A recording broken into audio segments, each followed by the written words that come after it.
So I'm Tracy. I'm all the way from South Africa. I'm very, very happy and fortunate and privileged to be here. This is all about you, by the way. So no matter what anyone out there says, we do all of this for you guys and girls who actually come to these conferences. So I hope that you get a lot of benefit from it.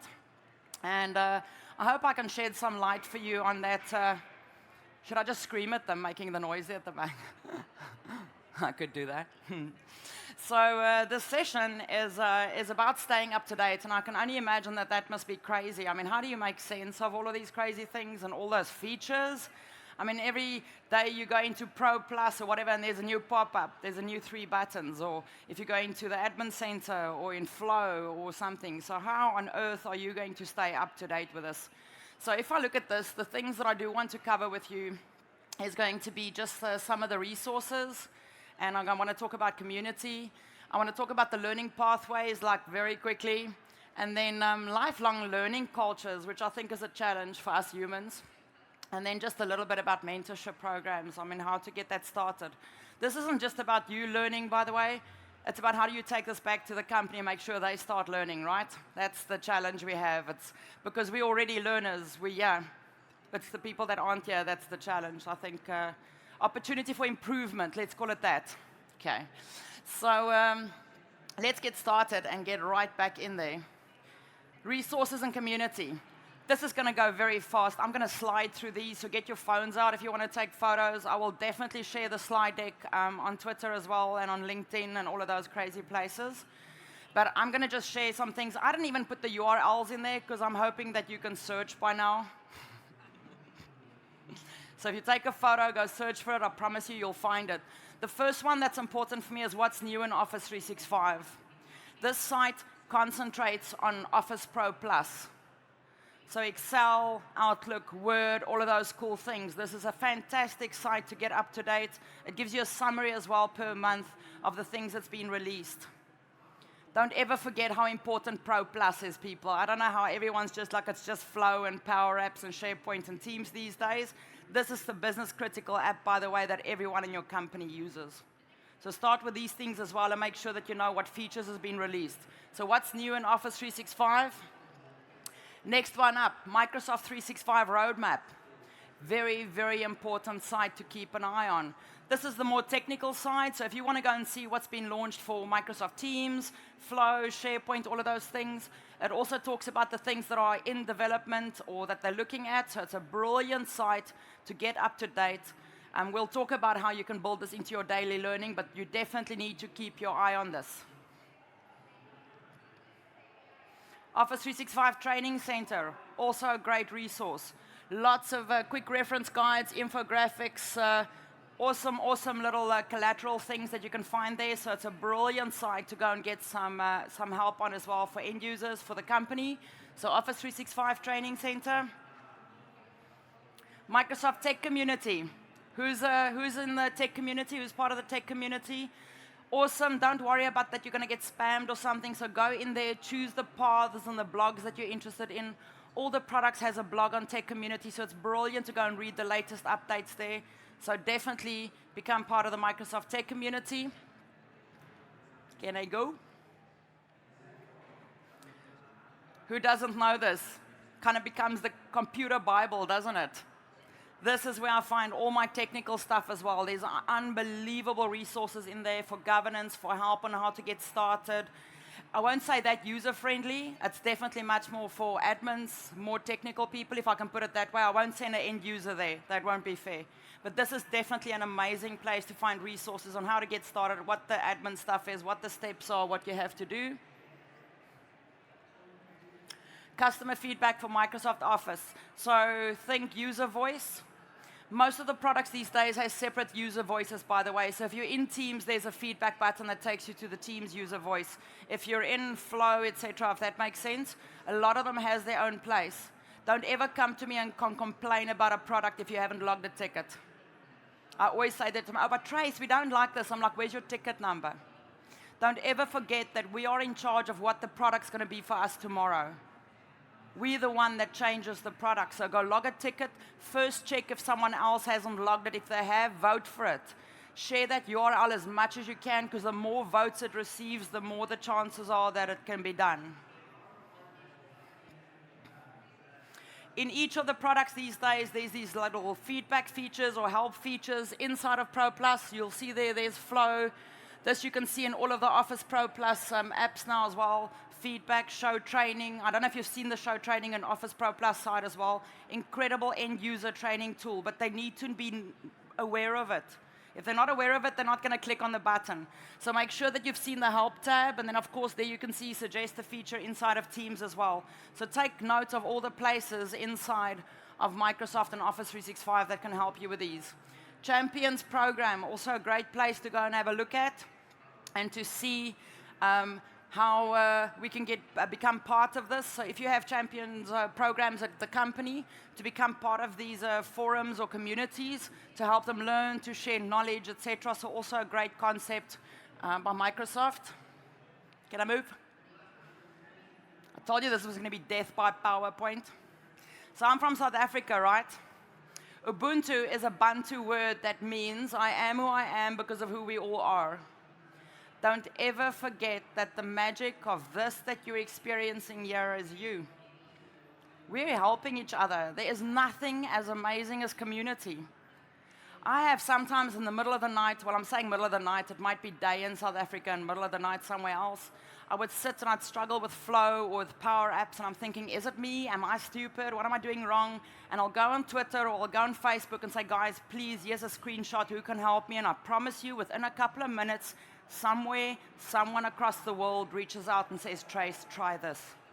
The community is unbelievable, and your community, don't ever forget that. That's where the power lies. Become part of it. Sign up for Twitter if you haven't. Yeah, I don't want to hear it, okay? It's not as pretty as Instagram. I don't care. It's not supposed to be pretty like Instagram. It's a learning platform. It's the best place to stay up to date and consume and see what's happening. Twitter, Facebook's got different groups for products as well. Best place for support. Definitely, definitely, please do. Once you start following the major product handles on Twitter, you'll see who the next level is. The MVPs or RDs or community members that shares the most content and stuff, because you're not going to know in the beginning. I mean, like me, I might be dodgy. Don't read my stuff. I mean, who knows? I drink a lot of wine, okay? You never know how valid that is. Can I move? Learning pathways. Who's tried that? Who's had a look at it? So there is an article. You can go and find our article. Just go and search for that, where it explains, because you have to do some settings on your tenant to be able to allow for the App Store to be able to grab that site collection. But what this does when it's activated is that it deploys a site collection inside of your tenant. Inside of your tenant, deploys a communication site collection, and Microsoft surfaces their training material in there, and their learning pathways and lots of tips and tricks, and they keep it up to date. So you can bring the site collection in, add it everywhere on your intranet as a tab or something, and Microsoft will push new content into it. But it's inside of your tenant, so it's a very, very cool thing to look at. You can customize it. There's a couple of bullets there on that. You can customize it. It's not that difficult to provision. I'm saying not that difficult. Not power user. You're going to need some like global admin, go sort that out. If you don't have those permissions, just ask someone in IT to help you. Definitely a great tool. You can go configure the pathways as well based on how you want to do that roadmap and roll it out in the company. And up-to-date content. That's nice. Lifelong learning cultures. This is the tricky thing. Just want to check my time because I'll keep you here all day or send someone for a beer. I don't know. So where are we? 5:41. So for me, the fact that companies don't have lifelong or learning cultures comes from management. I'm sorry to say it. And a human thing. If you go and look at your company's strategy, and your company strategy or their vision statement, etc., says that we want to be more efficient, we want to empower people, we want to, I don't know, innovate, and etc., etc. It's great, eh? It's all pretty, those things that they put on posters, right? And they hang up in the halls. They're like really pretty. Do you see that in your job descriptions? It's supposed to be in your job descriptions. Whatever is in the company's strategy and in their mission statement is supposed to be reflected in your job descriptions. So if I look at my job description, and let's say I do payroll, part of my job description should reflect that vision of the company so that I can achieve it with them. People are not going for training and they're not taking time to learn because their job doesn't allow for it, because their job description and their KPIs is not aligned to it. If the company want to save time, reduce cost, make people more efficient, innovate, you have to also do that. It's not a specific job.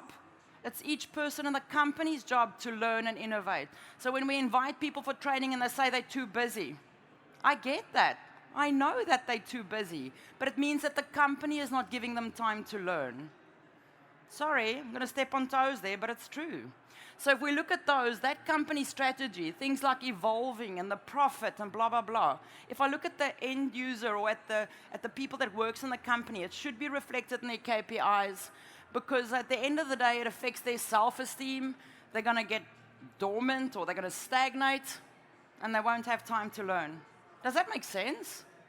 Because thankfully you're here for a week, but did the company go and employ someone in your job the last week so that you can come back and rest and then start working again? Is that what's going to happen? Or are you still working at night as well and you're going to go back and try and catch up a week? Which means that what you're doing here right now, it's great. Thank you to the company for sending you, but you actually don't have time to learn. I'm just thankful that you are here. But normally we don't have time to learn because it takes time to learn, and it normally takes longer to do something when it's new. So it's going to take even longer time. Have I got an opera house going here? I can't sing, but I can be louder than that. Okay. So you kind of get my point there about strategy and stuff. That's a very important thing the company needs to address. A little small percentage of every person needs to allow for learning, daily learning, being more efficient and innovating. Then people will make more time for it. But we're not addressing it, and it's not part of their KPIs. So mentorship programs. So if I start at 5:35, I've got to finish 5:55, right? Got 11 minutes. I can build a SharePoint intranet in that time. Okay. So, mentorship programs. Can't be one person that does this.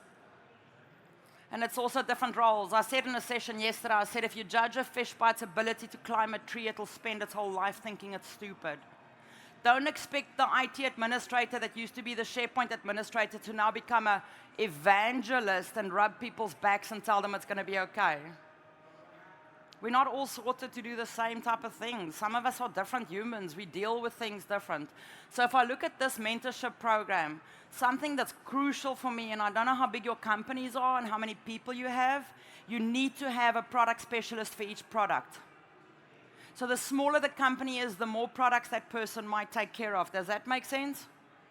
So in a lot of smaller companies, I normally suggest for them to go and get a creative product specialist, which means that I take care of Stream, Sway, Forms, and PowerPoint.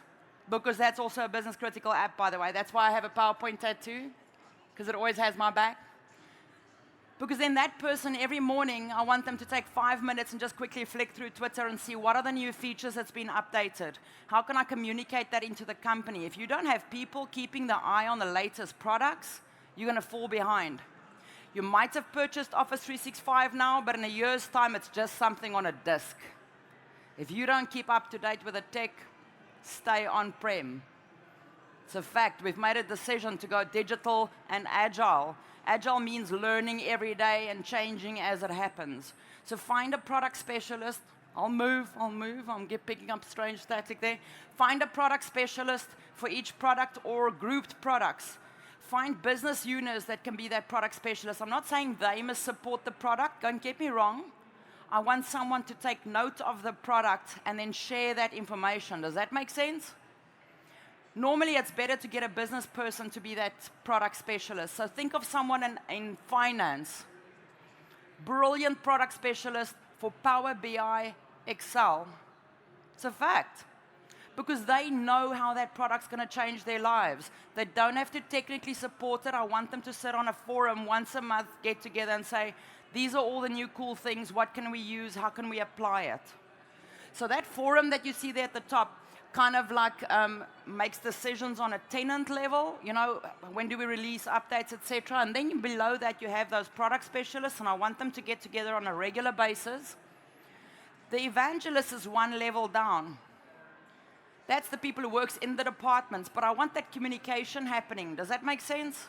I want those people to say, hey guys, here's a couple of cool things that I think you can go and try out in your departments, and they then speak to their departments again. Because we cannot expect all our end users to sit on Twitter like this all day. So you need to build a really cool pyramid scheme like this and make sure that that content keeps on filtering down to a point where people have trust relationships in departments as well, because no one believes IT.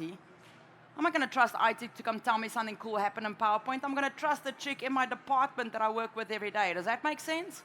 Use people that has a trust relationship already. Build that pyramid. So then if you go one level down, I have power users. So that's right there in the department already. The evangelists are more like the communicating it out there, little newsletter or something in a team or in a Yammer group. And then, of course, I have my end users. I know that the smaller your company is, the more difficult this is. A lot of times that's one person. I get that, and that's crazy.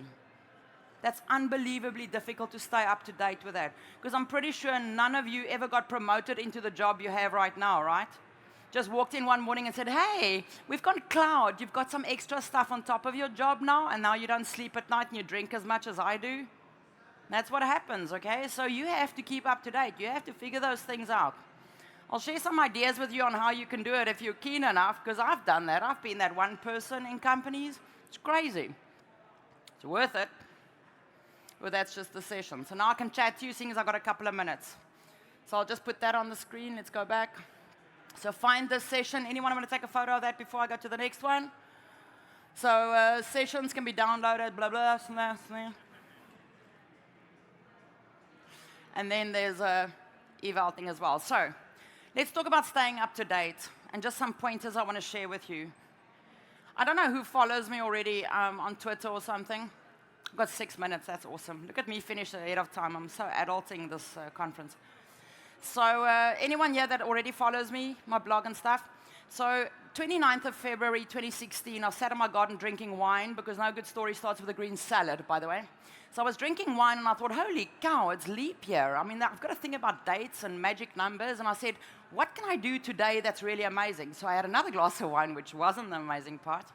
And then I thought, Office 365, I don't know, it only hit me then, but I went like, Office 365 has 365 days in a year, right? And I went like, how amazing would it be if I could write an article every single day for 365 days? I mean, isn't that a cool idea? Of course it is if you've had like a half a bottle of wine, because everything is a cool idea when you're drinking, right? So I woke up that next morning, I went like, holy cow, thank goodness I didn't say anything, but I did. Because in that state, I went on LinkedIn, I went on Twitter, I went on Facebook, I designed a logo, I built a website. I mean, what was I thinking? So I didn't have a choice, I started it. And for 365 days, I wrote an article every single day to share what I've learned in Office 365. And that's a very magical thing I want to share with you. I didn't wait until I became an expert. I shared my learning journey every single day. So I put a challenge out. Every day I went and researched something. I then went and documented it. I then went and shared it with everyone. Does that make sense? I never thought I'd make it, people. Never. About a week after I finished, Dan Holm asked me, he said, so Trace, you're going to do it again? I'm like, oh, you crazy. I'm never going to blog again in my life. I mean, never, never. 2 weeks later, Microsoft launched Microsoft 365, so I did it again, okay? That's just crazy. Another 365 days, but what I'm trying to say is not the fact that I did it. I documented my journey of learning. Don't wait until you're an expert.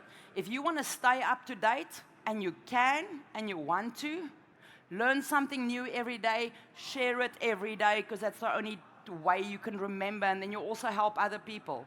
As soon as you've written something down and you've put it out there, you'll remember it. Does that make sense? How many times do you read a blog and go, oh, that's amazing, never to think of it again? Once you've written that down and you've shared it with someone, whether you do it on Yammer, whether you do it on Teams, whether you do it as a blog, it's the best way to learn. It can be done. So I want you to go back and say that from now on, you're going to change your own personal KPIs. If you're... What? So, Even if your company, I mean, that's not acceptable. No one's closing nothing until I'm done.